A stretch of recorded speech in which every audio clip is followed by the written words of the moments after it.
चलिए एनसीएफ 2005 में हमने आपको कल पढ़ाया था कि एनसीएफ 2005 जो है गणित विषय को कैसे पढ़ाया जाए। तो उसमें हम बताए थे गणित के बारे में एनसीएफ 2005 कहता है कि प्रारंभिक विद्यालय में बच्चा को गणितज्ञ नहीं बनाना है, बताए थे ना। उसके बाद बालक के तर्क वितर्क के स्तर को और चिंतन के स्तर को बढ़ावा देना है, जिसके लिए बहुत सारा एक्टिविटी हम कराएंगे। आपको बताए थे इस तरह के खंड वाला एक्टिविटी बताए थे ना, जिसमें 1 है 2 है 3 है, तो बताओ क्या होगा। तो इस तरह से बच्चों में क्रिटिकल थिंकिंग का विकास होगा, बच्चों में चिंतन का विकास होगा, ठीक है ना। तो उसके बाद अगर बात करें विज्ञान विषय के बारे में, तो अब साइंस के बारे में एनसीएफ 2005 क्या कहता है, बस थोड़ा सा बचा हुआ एनसीएफ, बाकी एनसीएफ खत्म ही है, आज खत्म ही हो जाएगा। विज्ञान विषय के बारे में एनसीएफ 2005 क्या कहता है कि बालक पहले विज्ञान की जटिल अभिक्रियाओं को न कराकर उसे पर्यावरण का ज्ञान करवाया जाए। अब पहले क्या करना है, जटिल अभिक्रिया नहीं कराना है, बल्कि समान अभिक्रिया, पर्यावरण की अभिक्रिया उसको कराना है। अगर किसी बच्चा को साइंस में यह बात हम समझाने का प्रयास करेंगे कि हाइड्रोजन प्लस ऑक्सीजन मिलकर के जल बनता है, H2O बनता है, इसको बताने से पहले यह बताना जरूरी है कि हाइड्रोजन कौन है ना। इसको बताने से पहले यह बताना जरूरी है कि ऑक्सीजन कौन है और अभिक्रिया क्या होता है, अभिक्रिया कैसे होता है, तब फाइनली हम यह बात बताएंगे कि हाइड्रोजन प्लस ऑक्सीजन मिलकर के जल बनता है। अब इसको हम लोग बोलते हैं सामान्य से विशिष्ट। क्या बोलते हैं हम लोग, सामान्य से विशिष्ट, जनरल से स्पेशल की तरफ जाना, या इसी को हम लोग सरल से कठिन के नाम से जानते हैं। तो पहले सरल अवधारणा को सिखाएंगे। अगर डायरेक्ट यह फॉर्मूला बच्चा के सामने पेश करे कि हाइड्रोजन प्लस ऑक्सीजन बराबर जल होता है, तो बच्चा सवाल करेगा ना कि सर हाइड्रोजन कौन है, ऑक्सीजन कौन है, जल कौन है, अभिक्रिया क्या है। ये 4 प्रकार के सवाल उसके मन में आएंगे। लेकिन इन चारों प्रकार के सवाल उसके मन में ना आए, इसके लिए सबसे पहले इस फॉर्मूला को बताने से पहले हमें बताएं कि हाइड्रोजन कौन है, ऑक्सीजन कौन है, अभिक्रिया क्या होता है, और तब लास्ट में हम बताएं कि हाइड्रोजन प्लस ऑक्सीजन मिलकर के जल बनता है। बोलिए समझ में आ रहा है। मतलब विज्ञान विषय में यह बातें कहा गया कि पहले बच्चा को सामान्य विचार उपलब्ध कराइए, पहले बच्चा को जनरल जानकारी दीजिए, और जनरल जानकारी से लेकर के तब उसको स्पेशल जानकारी की तरफ लेकर के जाना है। पहले सरल बातों को बताइए, पहले सिंपल बातों को बताइए, और तब उसके बाद में कठिन बातों की तरफ लेकर के आना है। ऐसा आपने सोचा है कभी, आप लोग जब बच्चा रहे होंगे तो सबसे पहले आपके पापा मम्मी या सर क लिखना सिखाए होंगे, है ना। अब क ख से य तक सीख लिए होंगे, तब अ आ ई लिखना सिखाए होंगे, तब ABCD लिखना सिखाए होंगे। अच्छा, सीधा सीधा समझने का प्रयास कीजिए कि पहले आपने क लिखना चालू किया या फिर सीधा डायरेक्ट आप क म ल कमल लिखना चालू कर दिए। पहले क लिखना चालू किया ना। अब ये पहले सामान्य विचार, क्यों, क्योंकि जब तक हम लोग वर्ण को नहीं सीखते हैं तब तक शब्द हमें समझ में नहीं आता, क्योंकि वर्णों के मेल से ही शब्दों का निर्माण होता है। अब उसी में हम लोग स्वर वर्ण सीखते हैं, व्यंजन वर्ण सीखते हैं। अब क ख ग घ सीख रहे हैं तो हमारा व्यंजन वर्ण है, अ आ ई सीख रहे हैं तो हमारा स्वर वर्ण है, और इसी स्वर और व्यंजन के मेल से हमारा बनेगा शब्द। तो जब तक क ख से लेकर के य ल तक हमारा कंप्लीट नहीं होगा, तब तक हमको यह भी समझ में नहीं है कि क म ल कमल होता है। अब देखिए, आप लोग जब बच्चा रहेंगे तो कमल हिंदी आप लोगों को दिया गया। अगर हिंदी में कहे तो मनोहर पोथी, देखें याद है। अच्छा, मनोहर पोथी को जब खोलिएगा तो सबसे पहला उसमें रहता है क, है ना। क ख से स्टार्ट हुआ रहेगा, अ आ ई लिखा रहेगा। अब पहले जो है 2 वर्णों वाला शब्द उसमें मिलेगा, देखिएगा, कम अकम, चल अचल, हल हल, टल अटल, मल अमल, ऐसा रहता है ना। उसके बाद में 3 वर्णों वाला शब्द रहेगा उसमें, कमल, चमल, है ना, ऐसा करके रहेगा, महल, है ना। और उसके बाद 4 वर्णों वाला शब्द रहेगा, कटहल कटहल, खटमल खटमल, टम टम टम टम, रहता है ना। उसके बाद आप देखे होंगे कि छोटा सा कविता रहेगा, मछली जल की रानी है, जीवन उसका पानी है, हाथ लगाओ डर जाएगी, बाहर निकालो मर जाएगी, है ना। और उसके बाद आप देखे होंगे छोटा छोटा कविता देने के बाद लास्ट में 2-4 गो छोटा कहानी भी दिया रहता है। अब ऐसा क्यों नहीं हुआ कि पहले ही कहानी दे देता बाद में क ख देता, क्योंकि जब तक क ख को नहीं सीखेगा तब तक उस कविता कहानी या 2 वर्ण या 4 वर्ण वाले शब्दों को वह नहीं समझ पाता, इसीलिए पहले क ख दिया गया। तो जिस तरह से वहाँ पर सिखाने का वो क्रम है, सीखने का वो सिद्धांत है, उसी तरह से साइंस में भी चीज़ों को सिखाने का सिद्धांत होगा कि पहले बच्चा को हम सिंपल चीज़ सिखाएंगे और तब उसको कठिन की तरफ लेकर के जाएंगे। इसको सरल से कठिन भी कहेंगे। बच्चा पहले सामान्य जानकारी हासिल कर लेगा तो विशिष्ट जानकारी को हासिल करने में उसको दिक्कत भी नहीं होगा। बोले क्लियर। तो सीधा सीधा समझने का प्रयास कीजिएगा कि बालक पहले विज्ञान की जटिल अभिक्रिया को न कराकर उसके पर्यावरण का ज्ञान कराया जाए। बालक में रचनात्मकता का विकास होगा, क्रिएटिविटी बच्चा का डेवलप होगा और सीखने की जिज्ञासा उत्पन्न होगा। अगर बच्चा को किसी विषय में क्रिएटिविटी डेवलप हो रहा है, रचनात्मक हो रहा है, खुद से क्रिएट कर रहा है कुछ चीज़ों को, तो क्यूरियस हो जाएगा। क्यूरियस मतलब जिज्ञासु। जिज्ञासु का मतलब ये हो गया कि प्रश्न आपसे पूछेगा। अब प्रश्न वही लड़का आपसे पूछेगा जिसको बातें समझ में आ रहा है। जिसको नहीं समझ में आ रहा है वो आपसे प्रश्न करेगा जी? नहीं करेगा। तो बच्चा क्यूरियस कैसे होगा? जब सबसे पहले सामान्य विचार को आप बताइएगा और बच्चा को यह बात समझने लगेगा कि हाँ ये मामला ये है, तब वो अपने आप क्यूरियस बन जाएगा और जिज्ञासु प्रश्न आपसे पूछना हुआ चालू कर देगा। बोले क्लियर? अच्छा, अगर बात करें सामाजिक विज्ञान विषय के बारे में, यह है साइंस के बारे में, तो साइंस के बारे में एनसीए 2005 क्या कहा? सीधा दिमाग में डालिए। एनसीए 5 यह कहा कि सबसे पहले सरल अभिक्रिया को बताइए और तब कठिन अभिक्रिया को बताइए, है ना। पहले सामान्य बात को बताइए तब विशिष्ट बातों को बताइए। इससे बच्चा में रचनात्मकता का विकास होगा और बच्चा जिज्ञासु प्रवृत्ति का होगा। इतना बात कौन कहा? एनसीएफ कहा किसके बारे में? साइंस के बारे में, विज्ञान के बारे में। ठीक है, अब सामाजिक विज्ञान के बारे में एनसीएफ 2005 क्या कहता है? अब देखिए, पिछले 4 दिनों से हमारा ये टॉपिक चल रहा है एनसीएफ, आज लास्ट क्लास है ना।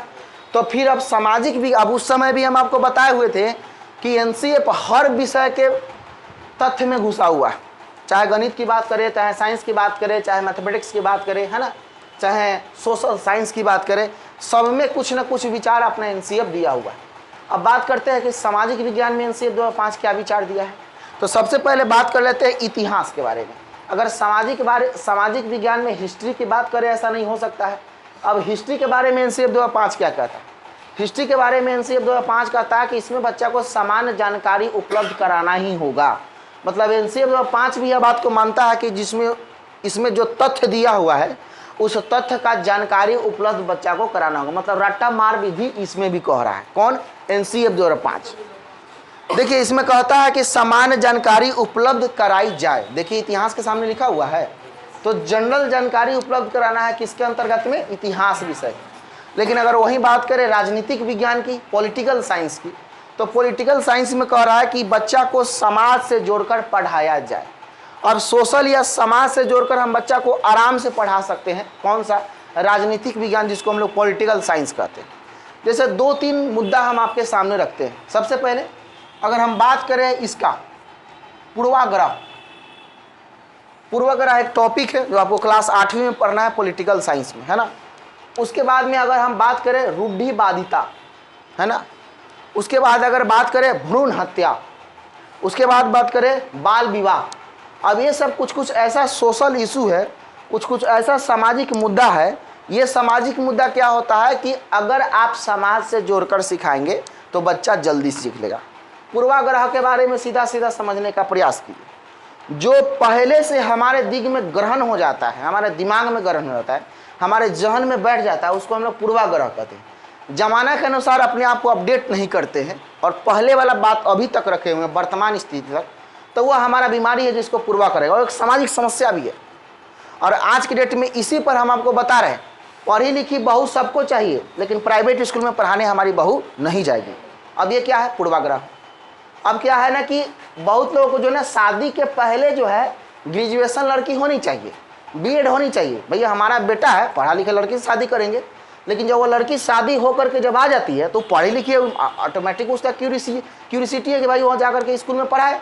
अब उसका कुछ दिन के बाद में यह सवाल आया कि हाँ भाई हम प्राइवेट स्कूल में जा करके शिक्षण कराना चाहते हैं, तो ससुर जी का फरमान निकलेगा बाहर से, ना हमारे खानदान की बहू बाहर नहीं जाएगी पढ़ाने, है ना। अगर बाहर नहीं जाएगी पढ़ाने तो फिर आपने पढ़ी लिखी बहू को खोजा क्यों? उससे अच्छा आप निरक्षर प्राणी को खोजते। तो नहीं, पढ़ा लिखा चाहिए लेकिन प्राइवेट स्कूल में न जाए। अब सवाल यह है कि ये क्या है? हमारा पूर्वाग्रह, जो पूर्व से हमने धारणा कर लिया कि हमारे खानदान में ऐसा नहीं होता है। अरे भाई, जब नहीं होता था तो नहीं होता था, अब तो करो, क्योंकि समय अब अपडेट हो रहा है। बात समझने का प्रयास करें। अब वही चीज़ें हम अवधारणा अपने दिमाग में डाले रहते हैं, तो उसी को हम पूर्वाग्रह का नाम देते हैं। अब पूर्वाग्रह में एक और चीज़ है, पूर्वाग्रह में एक और चीज़ है कि लड़की है कम हंसो, ठीक है ना। आज भी समाज में जाकर देखिए, ग्रामीण परिवेश में लड़की है लड़की जैसा रहो, इस तरह की बातें कहते हैं ना। अब लड़की है तो लड़की जैसा रहो, लड़की है तो लड़की जैसा बोलो, लड़की है तो तुम आर्ट्स पढ़ेगी, ये लड़का है तो साइंस पढ़ेगा, है ना। लड़की है तो तुम जो है आर्ट्स में म्यूजिक पढ़ेगी, होम साइंस पढ़ेगी, साइकोलॉजी पढ़ेगी। और लड़का है तो 3rd डिवीजन का हो गया, लेकिन भैया साइंस पढ़ेगा, मैथ से पढ़ेगा। अब ये हमारा है रूढ़िवादिता क्योंकि लड़की है तो डॉक्टर बनेगी और लड़का है तो इंजीनियर बनेगा। समझने का प्रयास कीजिएगा, लड़की है तो आर्ट्स पढ़ेगी और लड़का है तो साइंस पढ़ेगा, ऐसा होता है ना। अब चूंकि ये हमारे दिमाग में क्या रूढ़िवादिता, आपके दिमाग में जहन में ये सवाल शुरू से बैठ गया कि लड़की है ये नहीं कुछ करेगी। अब इस चीज को जब बार बार हम किसी लड़की के सामने कहते हैं ना, तो उसके दिमाग में ये बात बैठ जाता है कि सही में हम लड़की है, हम नहीं कुछ कर सकते। अगर बार बार एक सवाल को दोहराया जाए उसके सामने, अरे तुम लड़की हो, तुमसे ही थोड़े होगा, अरे तुम लड़की हो, तुम वहाँ जाके थोड़े पढ़ेगी, अरे तुम लड़की हो, तुमको वहाँ जाकर पढ़ने में बहुत दिक्कत है। अब उसके दिमाग में ये बातें बैठ गया कि सही में हम लड़की है, हम ही काम नहीं कर सकते, तो सही में उससे नहीं हो पाएगा। अब चूंकि यह बात कहना ही हमारा रूढ़िवादी श्रेणी में आता है कि पुराने जमाने के बातों को लेकर अभी तक आप ढो रहे हैं और वही कंसेप्ट आप अपने दिमाग में डाले हुए। तो इन रूढ़िवादिता जैसे टॉपिक को, पूर्वाग्रह जैसे टॉपिक को हम लोग समाज से जोड़कर सिखा सकते हैं कि नहीं। आज हमारे देश का सबसे बड़ा समस्या है भ्रूण हत्या। लड़की है तो मार देंगे और लड़का है तो पैदा करेंगे। अब समस्या ये है कि 130 करोड़ देशवासियों को लाइन में खड़ा करा कर आप पूछिएगा कि क्या आपने कभी भ्रूण हत्या किया, तो बोलेगा ना ये सब काम हम नहीं करते हैं, कहेगा ना। जब 130 करोड़ देशवासी हमारे इस देश का जनसंख्या है, तो सब कोई नहीं करता है तो करता कौन है, सवाल ये। लेकिन किसी से पूछेगा तो कोई कहेगा, लेकिन ये सबसे बड़ा छुपा हुआ सामाजिक मुद्दा है। आप जा करके देखिए, अल्ट्रासाउंड के गेट पर लिखा रहता लिंग परीक्षण कानूनन अपराध है, और वहाँ पर लिंग परीक्षण सबसे ज़्यादा होता है। अच्छा फलना जी है, अच्छा ठीक है, हाँ फोन आया था, चलिए, ऐसे ही होता है ना। अब वहाँ पर लिंग परीक्षण क्या है, कानूनन अपराध है, लेकिन हम उसको कहाँ तक आत्मसात कर रहे हैं। अब लड़की है तो उसको मार देंगे, लड़का है तो पैदा करेंगे। इसके पीछे रीजन लोग बताता है कि तिलक प्रथा, इसके पीछे रीजन लोग ये बताता है कि अगर तिलक खत्म हो जाता तो लड़की को मारा नहीं जाता। चलो हम मानते हैं, लेकिन तिलक के पीछे के कारण को आप लोग समझे हैं कभी? तिलक के पीछे के समस्या को आप समझने का प्रयास किए? नहीं। तिलक के पीछे का सबसे बड़ा समस्या है जातीयता मुद्दा, कास्टिज्म प्रॉब्लम, है ना, जिस पर हम विचार नहीं करेंगे। कुछ रूल रेगुलेशन संविधान में नहीं है, लेकिन हमारा समाज खुद से संविधान में बना दिया है कि ऐसा होना चाहिए। आप जा करके इंडियन कॉन्स्टिट्यूशन में देखिए, भारतीय संविधान जो बाबा भीमराव अम्बेडकर ने विश्व का सबसे बड़ा लिखित संविधान भारत का बनाया, उसमें कहीं भी इस बात का मेंशन नहीं है कि आप जात में ही शादी करेंगे, है ना, कहीं भी इस बात का मेंशन नहीं है कि आप धर्म में ही शादी करेंगे। उसमें लिखा गया है कि हमारा देश धर्मनिरपेक्ष राज्य है। कहा गया ना, आप किसी भी धर्म को अपने मन के अनुसार क्या कर सकते हैं, एक्सेप्ट कर सकते हैं। हम हिंदू, हमको मन है मस्जिद में जाने का, अल्लाह अकबर करने का, तो हम कह सकते हैं भाई, हमको कोई नहीं रोक सकता है। ये हमको इंडियन कॉन्स्टिट्यूशन, भारत के संविधान हमको अधिकार देता है। तो जात का प्रथा वाला तो कहीं भी चर्चा नहीं है। लेकिन लड़की को मारा क्यों जाता है? क्योंकि दहेज है। और दहेज के पीछे कारण क्या है? क्योंकि जात है। अब समाज में रूल है कि ना जाते में शादी होई, बिना जाते में शादी नहीं होगा। अगर मान लीजिए इसी में अब आरक्षण आ जाता है, अब देखिए जनरल कैटेगरी में जैसे जात की बात करें, हम किसी भी जात का संरक्षण नहीं करते। और दूसरी बात कि शिक्षक के लिए कोई जात होता ही नहीं, शिक्षक का अपना जात है। भाई हम शिक्षक है, हमारा अपना कास्ट है शिक्षक, हमारे लिए कोई जात नहीं कि हम जनरल है कि ओबीसी है कि एससी है कि एसटी। अगर कोई जनरल कलर का जो राजपूत हो, भूमियार हो, ब्राह्मण हो, कास्ट हो, ये सब जनरल कैटेगरी में आते हैं ना, अगर उसको देखिएगा ईगो है उसके पास, आज डेट में देखिए बुलेट पर लिखा है राजपुताना, देखिए ना। अच्छा उसके बाद देखिएगा बोर्ड लगाया रहेगा आगे बढ़े यदुवंशी, लिखे ना, उसके बाद में लिखेगा कट्टर अहिर, है ना। अब ये सब बात को समझने का प्रयास है, क्योंकि वो ना अपने जात को रिप्रेजेंट कर रहा है कि हम फलना जात है, हमसे बच के रहना, है ना। अब देखिए वो जब आप रिप्रेजेंट करते हो, कहाँ संविधान में लिखा हुआ है कि अपने जात को आप रिप्रेजेंट करो? और आप कहते हैं कि बेटी को मारते हैं तिलक के कारण। और तिलक, हमको लगता है कि तिलक के पीछे सबसे बड़ा कारण जातीयता है। अगर कास्टिज्म प्रॉब्लम का हमारा समाज छोड़ दे तो 80% शादी फ्री में हो जाए। सच्चाई है कि नहीं बताइए? ये सच है कि 80% शादी फ्री में हो जाता है। एक जब जनरल कैटेगरी का लड़का जो होता है, अगर एससी कैटेगरी के किसी अच्छी लड़की से अगर प्रेम करता है, वो अगर मजाल होकर के घर में कह भी दिया कि बाबूजी फलवा से हम बड़ा प्रेम करते हैं, तो बाबूजी कहे कौन जात है? एससी है। बाप रे बाप, तू तो हमारा पगड़ी नीचे गिरवा दिया।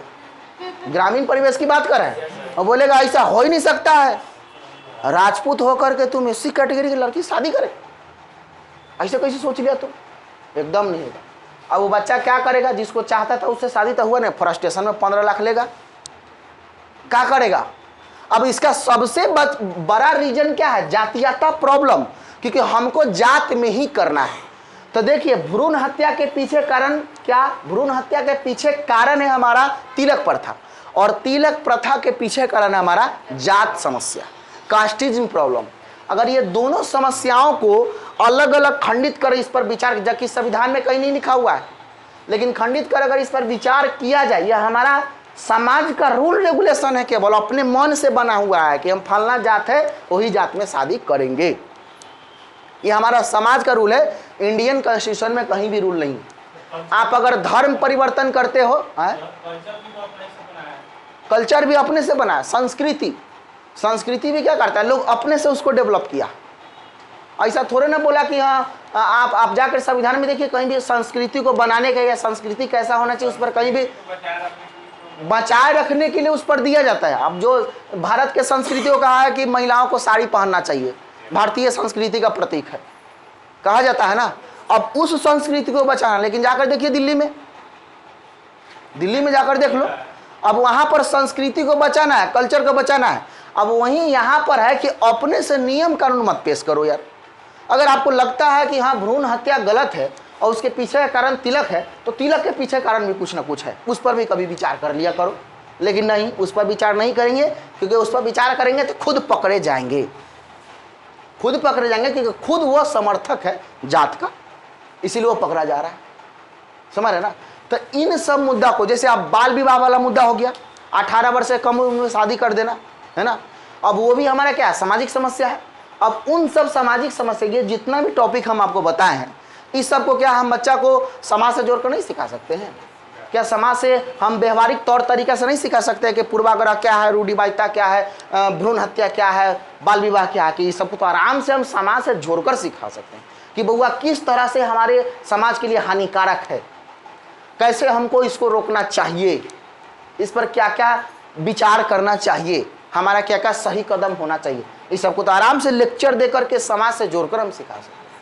तो इस सब पॉलिटिक्स के अंतर्गत में हम लोग आराम से बच्चा को ये सब जोड़कर सिखा सकते हैं। उसके बाद में आता है भूगोल के बारे में। भूगोल में आपको जीवन शैली, पर्यावरण, जीव जंतु, जल प्रणाली, स्थलाकृति, उच्चावच, इस सब के बारे में हम बेहतर तरीके से बच्चाओं को क्या कर सकते हैं? सिखा सकते हैं। चलिए अब देखिएगा, समझने का प्रयास कीजिएगा। अब हम आपको पिछले 3-4 क्लास में एनसीएफ 2005 पर चर्चा कर चुके हैं, है ना। अब आपके सामने उसी से संबंधित 2 क्वेश्चन हम आपके सामने रखे हुए, देख लीजिए नोट्स में 2 क्वेश्चन रखा हुआ ना, जस्ट उसके नीचे ही देखिए ना। अब आपके मन में ही सवाल आता हो कि सर एनसीएफ 2005 से सवाल कैसे पूछेगा, तो कैसे पूछेगा समझने का प्रयास कीजिए। देखिए क्वेश्चन को देखिए और जवाब दीजिए खुद से। देखिए कहता है एनसीएफ 2005 मानता है कि गणित में सोचने एवं तर्क का एक निश्चित तरीका निहित है।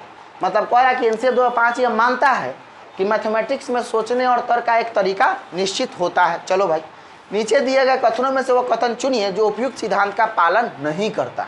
निगेटिव टैग को हमको लेना है, ठीक है ना। ऑप्शन नंबर 1, कक्षा के लिए चुने गए क्रियाकलाप एवं अभ्यास। अच्छा, हर कक्षा के लिए चुना गया क्रियाकलाप एवं अभ्यास अलग अलग होना चाहिए। कक्षा 5वीं के बच्चा के लिए क्या क्रियाकलाप होना चाहिए, कक्षा 6ठी के लिए क्या, कक्षा 7वीं के लिए क्या, कक्षा 4थी के लिए क्या, सबका क्रियाकलाप अलग होना चाहिए कि नहीं होना चाहिए। तो ये बात तो बिल्कुल समर्थन कर रहा है, लेकिन हमसे क्वेश्चन में कर रहा है कौन समर्थन नहीं करता। ऑप्शन नंबर 1 बिल्कुल सही होगा, लेकिन आगे बढ़ेंगे।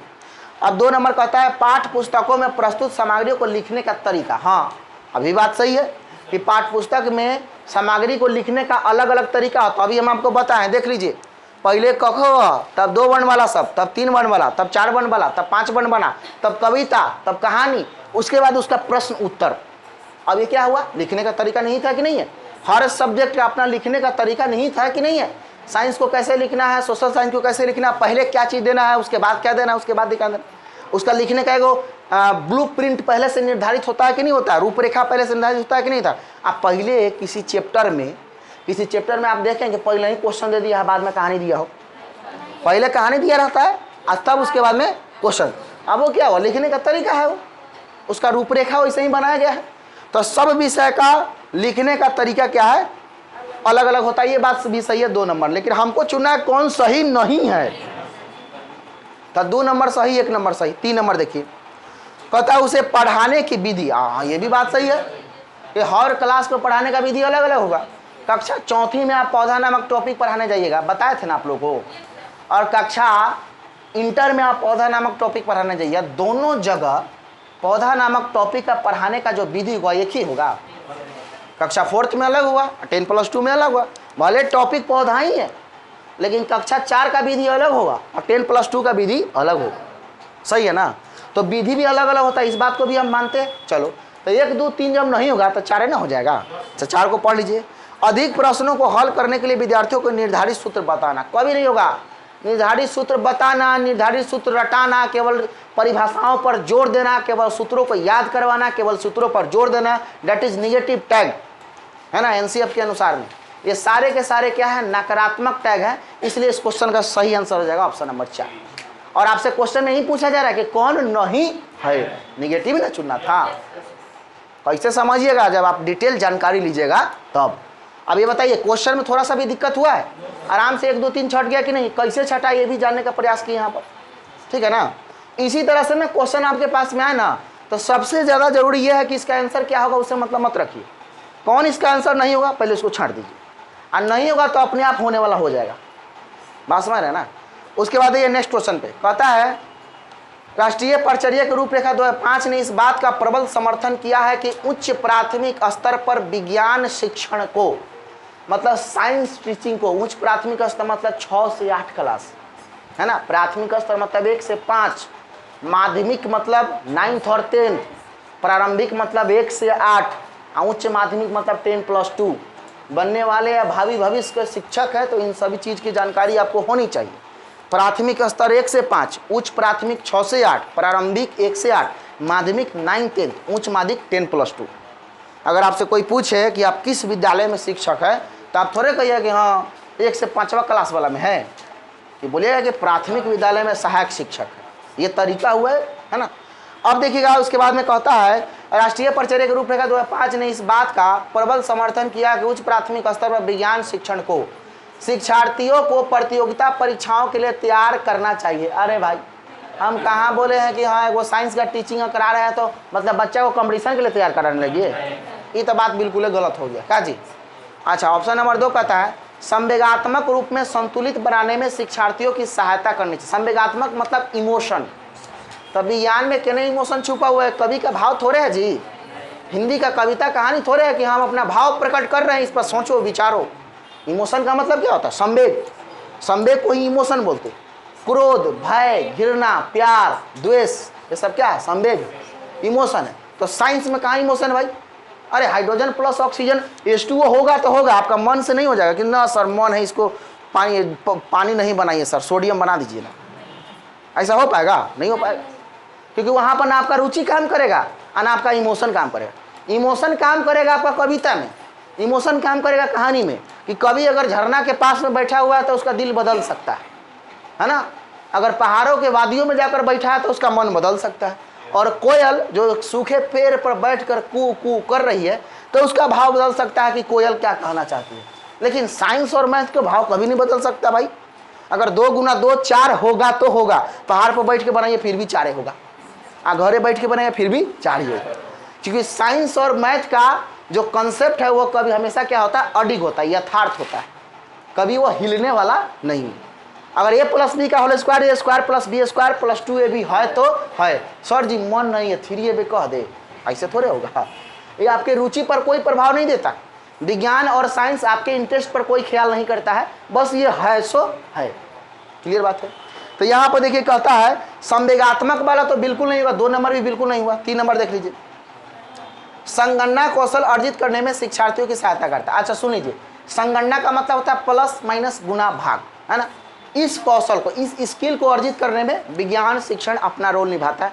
तो चलो थोड़ा देर के लिए हम इसको पॉजिटिव मानते हैं कि भैया साइंस में अगर गणित उन्नित पढ़ाना होगा तो प्लस माइनस गुना भाग का कौशल हम जागृत करेंगे उसमें। चलिए, लेकिन एक बात ध्यान रखिएगा कि जब भी आपके सामने में कोई पॉजिटिव आंसर दिखे तो ऐसा नहीं कि अगला वाला ऑप्शन पढ़ दीजिए, छोड़ दीजिएगा बिना पढ़े हुए, नहीं। अगर ऑप्शन नंबर 3 आपको दिख रहा है तो हो सकता है एक से सुंदर ऑप्शन नंबर 4 हो, इससे भी स्मार्ट ऑप्शन नंबर 4। तो एक से ज़्यादा अगर ये सही हो जाएगा तो इसको इसके साथ हम जाएंगे ना। तो 3 नंबर में कह रहा है कि साइंस के टीचिंग का काम है संगणना कौशल को अर्जित कराना। चलिए, मतलब प्लस माइनस गुना भाग के स्किल को डेवलप कराना, ये बात हो गया। 4 नंबर देखिए क्या कहता है, कहता है विषय सीखने सिखाने के लिए रचनावादी उपागम। अब रचनावादी का मतलब क्या हुआ, क्रिएटिव माहौल जिसमें बच्चा को खूब ज़्यादा से ज़्यादा अवसर देना है। बच्चा को बोलने का भी, संगणना कौशल का भी, सुनने का भी, लिखने का भी और अपने विचार को प्रकट करने का भी खूब अवसर देना, उसको हम लोग रचनावादी उपागम कहते हैं। रचनावादी उपागम का अनुसरण करना। अब बताइए, जहाँ पर केवल प्लस माइनस गुना भागा पर जोर दिया जा रहा हो और जहाँ पर बच्चा को सब कुछ पर जोर दिया जा रहा हो कि तुमको जैसे मन है वो अपना विचार तुम रख सकता है, उसको रचनावादी कहेंगे। तो ज़्यादा बच्चा को काम करने का अवसर, खुद से करने का अवसर, खुद से सीखने का अवसर ऑप्शन नंबर 3 में कि 4 में, बताइए 4 में होगा ना। हाँ, तो ज़्यादा सही होगी ऑप्शन नंबर 4। अरे भाई, हाँ, विज्ञान की जगह अगर गणित होता और गणित में यह बात कहता कि गणित में केवल बच्चा को हम संगणना कौशल को विकसित करने के लिए, लेकिन ऑप्शन नंबर 4 हमारे पास में आ जाता है कि साइंस के रचनावादी उपागम के अवसर उपलब्ध कराने के लिए, वहां पर भी हम ऑप्शन नंबर 4 के साथ में जाते हैं। क्योंकि रचनावादी उपागम एक ऐसा पॉजिटिव टैग है जिसमें बच्चा को, अब देखिए, सब कुछ करने का अवसर मिल रहा है। ठीक है ना, आपके सामने रसगुल्ला है और आपके सामने बतासा है, मीठा तो दोनों है ना, मीठा दोनों है, लेकिन अगर ज़्यादा आनंद आपको किस में आएगा, रसगुल्ला में आएगा। समझने का प्रयास कीजिएगा। कोई ऐसा ऑप्शन जो बाकी के ऑप्शन उसमें समाहित हो रहा, ऑप्शन नंबर 4 एक ऐसा ऑप्शन है ना कि ऑप्शन नंबर 3 उसमें समाहित हो जा रहा है, तो हम 4 के साथ में, जब दादाजी मिल गए तो बेटा के साथ कहा ले जाएंगे। बात समझ रहे हैं ना। तो ये समझो कि दादा है कौन, ऑप्शन नंबर 4, जो 3 नंबर को अपने क्या कर लिया, अपने में समाहित कर लिया। तो हम फिर अगर कोई हम व्यक्तिगत फोकस काहे करेंगे, फिर जब हमको सामूहिक रूप से मिल गया तो फिर व्यक्तिगत फोकस हम क्यों करेंगे। अब यहाँ पर तो केवल कौशल का विकास, संगणना कौशल, लेकिन यहाँ पर तो क्या कह रहा है, यहाँ पर हमारा कह रहा है सीधा सीधा रचनावादी उपभाग। अरे भाई, रचनावादी का क्षेत्र बहुत बड़ा हो गया। ये बच्चा को प्लस माइनस गुना भाग, बाहरी जीवन से जोड़ना सिखाना, क्रिएटिव माहौल बनाना, सृजनशीलता का विकास करना, क्रिएटिविटी को डेवलप करना, चिंतन कराना, क्रिटिकल थिंकिंग का विकास करना, ये सारे के सारे रचनावादी काम में। तो क्या हम ऑप्शन नंबर 4 के साथ में नहीं जाइए। दोनों का दोनों सही था, 3 भी सही था, 4 भी सही। अगर 4 नहीं रहता तो अब 3 के साथ चल जाते, तब 3 के साथ जाते हम, लेकिन अगर 4 है तो हम 3 के साथ नहीं जाएंगे, हम 4 के साथ जाएंगे। ऐसा ही क्वेश्चन आता है, ऑप्शन नंबर 1 2 बहुत आसानी से छट जाएगा, लेकिन 2 ऑप्शन में छट जाइए, पकड़ लेगा आपको लगेगा ये भी सही है और ये भी सही है, और वहीं पर थोड़ा सा प्रॉब्लम मुश्किल हो जाता है। कभी कभी तो 10% क्वेश्चन ऐसा रहेगा सीटेट में तो चारों का चारों सही लगेगा। ऑप्शन नंबर 1 2 3 4 चारों का चारों सही लगता है ना जी। लेकिन क्या करना है, और कॉन्सेप्ट की जानकारी आपको है तो आराम से उसको छांट सकते हैं। देखो इस क्वेश्चन में हम छांट दिए कि नहीं। अब जाके आप एनसीएफ 2005 का कोई भी क्वेश्चन जाके पलटिए और देखिए, 4 दिन का अगर आप क्लास यहाँ पर किए हैं, देखिए आपसे क्वेश्चन बन जाएगा एकदम, हम आपको ये विश्वास दिलाते हैं। किसी भी किताब में जाकर दिए, हम पूरे फ्री के साथ ये बात करें। कोई भी बुक उठाओ, उसमें एनसीएफ 2005 का क्वेश्चन लो और 4 दिन का अगर क्लास किए हो तो उसमें का क्वेश्चन तुमसे बनेगा तो बनेगा, 100% गारंटेड है एकदम। ठीक है, चलिए अब आइए नेक्स्ट टॉपिक हमको पढ़ना है Bloom's taxonomy. This is very very important topic. ठीक है ना, ब्लूम्स के वर्गीकरण को हम लोग पढ़ेंगे, बहुत ज़्यादा इंपॉर्टेंट है। और ये टॉपिक ना, हम आपको बोले तो कहिएगा सर ये किस शिक्षण का है, तो हम बोले तो ये हर शिक्षण में आपको काम देगा। चाहे आप हिंदी शिक्षण पढ़िए, चाहे आप पर्यावरण शिक्षण पढ़िए, चाहे आप गणित शिक्षण पढ़िए, है ना, समझने का प्रयास कीजिएगा बात। देखिए 2-3 बातों, हाँ कोई भी शिक्षण, मतलब ये पेडागोजी के स्पाइनल कोड है, रीढ़ का हड्डी जिसको बोलते हैं ना। मनुष्य के पास में अगर रीढ़ की हड्डी में कोई प्रॉब्लम हो जाए तो उसका जीवन बेकार है। उसी तरह से अगर पेडागोजी को समझना है तो एनसीएफ ब्लूम टैक्सोनॉमी को समझना ही पड़ेगा। इंडिविजुअल किसी विषय का यह टॉपिक नहीं है, लेकिन हर विषय में समाहित है। ठीक है, चलिए ध्यान दीजिएगा। ब्लूम टैक्सोनॉमी को हम लोग पढ़ते हैं। ब्लूम का वर्गीकरण क्या है, ब्लूम का वर्गीकरण। ब्लूम टैक्सोनॉमी समझने का प्रयास कीजिएगा। देखिए 1956 में 1956 में बीएस ब्लूम, जिनका नाम था पूरा बेंजामिन ब्लूम, बेंजामिन ब्लूम ने 1956 में अपने शैक्षिक क्षेत्र को 3 डोमेन में बांटा। कितने डोमेन में? 3। पहला हो गया हमारा संज्ञानात्मक, ठीक है। उसके बाद में हम बोलेंगे दूसरा होगा हमारा भावात्मक, और तीसरा हो गया हमारा क्रियात्मक। अभी बिल्कुल नोट्स मत देखिएगा, मेरे तरफ ध्यान दीजिएगा, क्योंकि नोट्स में जो बातें लिखा हुआ है वो तो लिखा हुआ है ये है, लेकिन इस पर चर्चा और खर्चा करना बहुत जरूरी है, ठीक है ना। अब समझने का प्रयास कीजिए, जब ब्लूम्स महोदय ने 1956 में अपने शैक्षिक क्षेत्र, अपने एजुकेशनल डोमेन को 3 कितने क्षेत्रों में बांटा? 3। इसके पहले का एक चर्चा हम आपको बता रहे हैं। ब्लूम्स महोदय जब शैक्षिक क्षेत्र पर अपना रिसर्च चालू किए थे तो उन्होंने 2 प्रकार के उद्देश्य की प्राप्ति के लिए काम किया था। 2 प्रकार के उद्देश्य, मतलब उन्होंने कहा था कि शिक्षा के 2 उद्देश्य होते हैं। शिक्षा के कितने उद्देश्य? 2 उद्देश्य, ठीक है ना। समझने का प्रयास कीजिएगा। पहला उद्देश्य का नाम उन्होंने दिया समान उद्देश्य। क्या कहेंगे? समान उद्देश्य। इंग्लिश में हम इसको बोलते हैं बाबू जनरल अप्रोच, है ना। और उसके बाद में दूसरा हो जाएगा हमारा कौन सा? विशिष्ट उद्देश्य। इसको बोलते हैं हम लोग स्पेशल अप्रोच। क्या बोलते हैं? Special approach. ब्लूम्स महोदय का कहना था कि व्यक्ति जो है शिक्षा के उद्देश्य की प्राप्ति के लिए 2 प्रकार के उद्देश्य को प्राप्त करता है, और हर व्यक्ति इन दोनों उद्देश्य की प्राप्ति के लिए काम करता है। तो उन्होंने कहा कि एक होता है समान उद्देश्य और एक होता है विशिष्ट उद्देश्य, है ना। उनका कहना था कि जनरल अप्रोच को हर व्यक्ति आसानी से ले लेता है, सीख लेता है, उद्देश्य की प्राप्ति कर लेता है, लेकिन विशिष्ट अप्रोच को जल्दी कोई नहीं सीख पाता, कोई इसको सीख पाता है। समझने का थोड़ा सा प्रयास कीजिएगा। अच्छा, मिल्खा सिंह का आप लोगों ने नाम सुना है? मिल्खा सिंह का नाम सुना है? मिल्खा सिंह क्या करते हैं? दौड़ते हैं, है ना। आप दौड़ते हैं कि नहीं ये बताइए? अरे आप भी दौड़ते हैं, बोलो ना। आप भी दौड़ सकते हो ना, लेकिन आप भी दौड़ते हैं, मिल्खा सिंह भी दौड़ता है, लेकिन उसका नाम तो दौड़े के लिए पूरा विश्व में फेमस है, लेकिन आपका तो क्लासों में नहीं है। समझने का प्रयास कीजिएगा। अब मिल्खा सिंह भी दौड़ रहा है और आप भी दौड़ते हैं, लेकिन उसका नाम पूरे विश्व में फेमस है और आपका नाम घर में भी फेमस नहीं है। इसके पीछे कारण क्या है? जबकि दौड़ तो आप भी रहे। अब देखिएगा, समझने का, जो हम लोगों का दौड़ना है ना, वो हमारे समान उद्देश्य की प्राप्ति है। उनका कहना था, ब्लूम्स महोदय का कहना था कि समान उद्देश्य की प्राप्ति व्यक्ति अपने व्यक्तिगत जीवन में आराम से कर लेता है। हर बच्चा सबसे पहले जन्म लेगा तो अपने माथा को हिलाएगा। सबसे पहले माँ के गर्भ से जब वो निकलता है तो सबसे फर्स्ट एक्टिविटी होता है उसका सर को हिलाना। सर हिलाने के बाद में हाथ हिलाता है, उसके बाद में पैर हिलाता है, और उसके बाद तीनों एक साथ हिलाएगा। और हिलाने के बाद में सबसे पहला वर्ड उसका होता है क्या, है ना। जब वो रोता है तो लोग कहता है कि रो रहा है, लेकिन मनोविज्ञान कह रहा है, मनोविज्ञान का कॉन्सेप्ट कहता है कि ना रो नहीं रहा है, भाषा का सीखना वो चालू कर दिया, ठीक है ना। अब लैंग्वेज को वो सीखना क्या कर दिया? चालू। उसको हम भाषा विकास की प्रारंभिक अवस्था के नाम से जानते हैं, जो 0 से 1 साल के बीच में होता है ना। अब समझने का प्रयास कीजिए। तो उनका कहना था जब बच्चा जन्म लेता है ना, तो व्यक्ति अपने समान उद्देश्य की प्राप्ति बड़ा आसानी से कर लेता है। हर व्यक्ति का वो काम है कि सबसे पहले जन्म लेगा, जन्म लेने के बाद में रोएगा, चिल्लाएगा, फिर अलग अलग तरह का ध्वनि और आवाज निकालेगा, है ना। उसका रोना अलग अलग जैसा होगा, आपको पसंद है चाहे नहीं है उससे मतलब नहीं है उसको, है ना।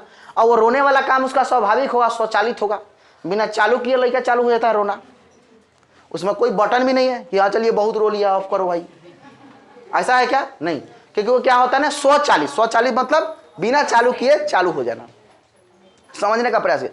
तो उन्होंने कहा कि वो रोएगा, चिल्लाएगा, फिर अलग अलग तरह के ध्वनि को आवाज के निकला। बच्चा जब अधिगम के अंतर्गत में जब काम करेगा तो सबसे पहले बच्चा जो है किसी न किसी सहारे से बैठता है, फिर बिना सहारे के बैठता है, फिर किसी न किसी सहारे खड़ा होता है, फिर बिना सहारे खड़ा होता है, और किसी न किसी सहारे से पहले वो चलता है, फिर बिना सहारे चलता है, और लास्ट में वो दौड़ना भी चालू कर देता है। तो उसका दौड़ना समान उद्देश्य की प्राप्ति है कि विशिष्ट उद्देश्य की प्राप्ति?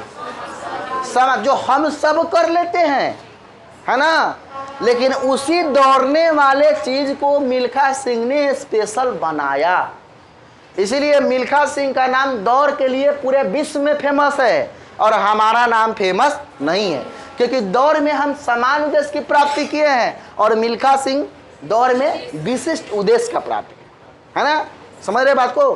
मतलब कि यहाँ पर कह रहा है अब भाई क्रिकेट तो सब कोई खेलता है, तो सचिन तेंदुलकर फेमस काहे है, MS धोनी फेमस काहे है, समझने का प्रयास कीजिए।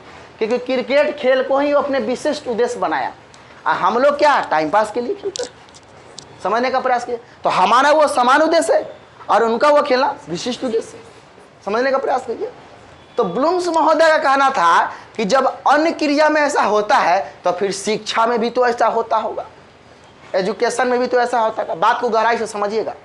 मतलब उनका कहना था कि एजुकेशन का कुछ उद्देश्य बच्चा बड़ी आसानी से प्राप्त कर लेता है ना, जिसको हम लोग समान उद्देश्य कहते हैं। अगर उसको ज़्यादा जोर दे करके ना सिखाए फिर भी सीख लेगा। बच्चा को मम्मी पापा चाचा चाची कहने के लिए ज़्यादा जोर नहीं देते होंगे आप, बोलते बोलते सुनते सुनते क्या कर लेता है, सीख लेता है ना। लेकिन आप एक बात बताइए, बच्चा को लेक्चरर बनाने के लिए जोर देना होगा भाई।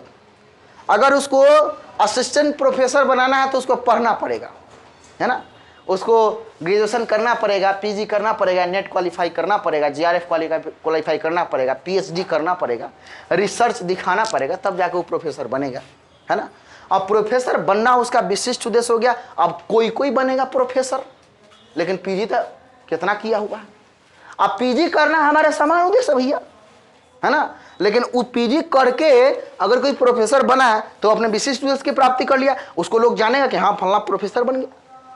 तो ब्लूम्स महोदय का ये कहना था कि शिक्षा के उद्देश्य में भी जो दो तरह के उद्देश्य होते हैं, तो समान उद्देश्य जो होता है ना, वो हर बच्चा अपने आप ले लेता है, सीख लेता है, उसको पूरा कर लेता है।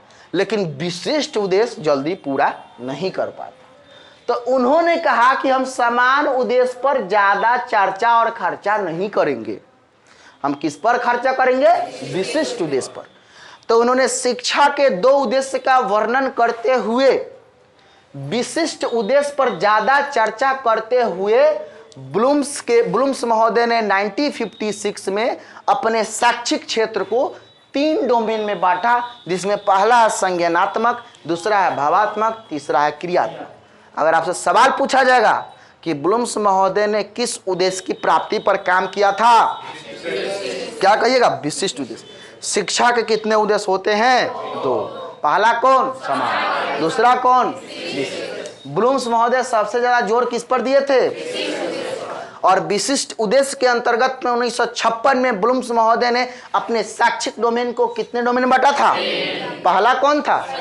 दूसरा कौन था? तीसरा कौन था? Very good. अब समझने का प्रयास करना बुआ। संज्ञानात्मक को हम लोग बोलते हैं कॉग्निटिव डोमेन। क्या बोलते हैं? कॉग्निटिव डोमेन, है ना। भावात्मक को बोलते हैं अफेक्टिव डोमेन, और क्रियात्मक को बोलते हैं हम लोग साइकोमोटर डोमेन। क्या बोलते हैं? साइकोमोटर। अब एगो चीज नजर आ रहा है, CAP कैप माने टोपी, समझ रहे ना? CAP कैप दिख रहा ना? संज्ञानात्मक, भावात्मक, क्रियात्मक, कॉग्निटिव, अफेक्टिव एंड साइकोमोटर। अब देखिएगा, संज्ञानात्मक का कॉन्सेप्ट देने वाला व्यक्ति जो था, अब इसके बारे में हमको पढ़ना पड़ेगा। What is cognitive domain and what is affective domain and what is psychomotor domain and what difference between cognitive and psychomotor and affective and cognitive। बात को समझने का प्रयास कीजिए। लेकिन पहले हम आपको कॉन्सेप्ट को सिखा रहे हैं। इसको बोलेंगे कॉग्निटिव, इसको बोलेंगे अफेक्टिव, इसको बोलेंगे साइकोमोटर। तो कॉग्निटिव पर सबसे ज्यादा विचार देने वाला जो व्यक्ति था वो था ब्लूम। कौन? ब्लूम्स महोदय। और इफेक्टिव मतलब भावात्मक पर सबसे ज्यादा विचार देने वाला जो व्यक्ति था, उसका नाम था अनीता हेरो। क्या नाम था? अनीता हेरो, एक मनोवैज्ञानिक की नाम है, ठीक है ना। और साइकोमोटर डोमेन पर जो सबसे ज्यादा चर्चा और खर्चा करने वाला आदमी था वो था हमारा डेविस। क्या नाम है? डेविस, मनोवैज्ञानिक का नाम है। तो बोलिए, कॉग्निटिव से जुड़ा हुआ कौन? ब्लूम। अफेक्टिव से कौन? अनीता हेरो। और साइकोमोटर से कौन? ताकि CAP कैप माने टोपी, या टोपी है बर्ड, BAD बर्ड। अच्छा, उसके बाद देखिए, संज्ञानात्मक का जो संबंध होगा वो पूरा हेड से होगा। हेड मतलब क्या? ब्रेन, दिमाग। अरे भाई, इसका नाम है कॉग्निटिव, समझ रहे हो ना? कॉग्निटिव, संज्ञानात्मक हमारे बुद्धि से जुड़ा हुआ रहता है, हमारे इंटेलिजेंस से जुड़ा रहता है। पेपर में आप देखेंगे 2 शब्द को आप मिलान कीजिएगा, एगो होता है संज्ञानात्मक और दूसरा इसी का छोटका भाई है संज्ञान, है ना। तो संज्ञान को डेट इज कॉग्निशन, है ना, इसको बोलेंगे कॉग्निटिव। लेकिन दोनों में अंतर है। संज्ञानात्मक का संबंध पूरा पूरा बुद्धि से होता है, पूरा पूरा ये हमारे दिमाग से जुड़ा रहता है, हमारे ब्रेन से जुड़ा रहता है। पेपर में आप देखे होंगे यहां पर ये हत्या किया गया जिसका संज्ञान डीएन साहब ने जाकर लिया, कद लिखा रहता है ना, संज्ञान लिया, है ना। उसका लिखा था जिला पदाधिकारी महोदय फल्ला जगह पर जाकर संज्ञान लेते हुए। अब संज्ञान लेते हुए का मतलब क्या कि वो चर्चा के बारे में वो जानना चाहे कि यहाँ पर कैसे क्या हुआ है, तो दिमाग से वो संज्ञान को ले रहे हैं। अब ये संज्ञानात्मक जो होता है ये हमारे दिमाग से जुड़ा हुआ रहता है कि नहीं, तो ये हमारे हेड से जुड़ा रहेगा। हेड मतलब क्या होता है, ब्रेन, दिमाग। और संज्ञानात्मक का पूरा पूरा संबंध किससे है, ब्रेन से, हेड से, तो एच लिख दिए ना। चलो, भावात्मक को बोलते हैं भाव। अरे भैया भाव का मतलब इमोशन, इमोशन का मतलब संवेग, और संवेग का मतलब इसका संबंध होगा डायरेक्ट दिल से। इमोशन का संबंध दिल से होता है ना। तब ना किसी दोस्त के बारे में हम ये बात कहते थे कि दोस्त तुम परेशान लग रहा है, तो कहेगा ना ना ठीक है, अरे नहीं नहीं नहीं ऐसे नहीं कर सकता, हम तुमको रोज रोज देखते हैं, आज थोड़ा सा अजीब सा तुम्हारा चेहरा लग रहा है। अरे अजीब सा चेहरा कैसे लग रहा है, कैसे पता चलता है, उसके भाव से, उसके इमोशन से पता चलता है ना। तो दुख सुख करुणा भाव प्यार लव ये सब क्या है, इमोशन, ये सब क्या है, संवेग, जो हमारे भाव से जुड़ा हुआ रहता है, इसीलिए इसका नाम पड़ा भावात्मक। अब भावात्मक का संबंध किससे होगा, दिल से होगा। इसका मतलब इसको बोलेंगे हार्ट, इसका संबंध किससे होगा, दिल से। समझने का प्रयास कीजिएगा। और तीसरा अब हमारे सामने कौन सा, क्रियात्मक। अगर स्टेशन पर कोई 70 साल के बुजुर्ग आकर के यह बात कहता है, हाथ लड़खड़ा रहा है, यह बात कहता है कि बेटा 10 दिन से कुछ खाए नहीं है, 5 रुपया दे दो, वहाँ पर आपका संज्ञानात्मक काम करेगा कि भावात्मक, भावात्मक। वो आपके इमोशन को टच करेगा ना जी, वो आपके भाव को टच करेगा ना जी, वो सारा का सारा भावात्मक डोमेन। इसके द्वारा भी हमको सीखने को मिलता है। हाईवे पर चले जाइए, जहाँ पर हाईवे होता है, हाईवे समझते हैं ना, NH, national highway, national highway पर गाड़ी चलाइएगा तो वहाँ पर देखिएगा बड़ा अच्छा अच्छा बोर्ड लगा रहेगा। और कभी कभी देखिएगा बोर्ड ऐसे लगा करके रोड के साइड में यहाँ पर 2 बच्चा का फिगर बनाया हो रहेगा, ये बच्चा की तरह, समझ रहे ना, पहला बच्चा और दूसरा बच्चा, और यहाँ पर वो लाइन लिखा रहेगा, पापा घर तुम कब आओगे।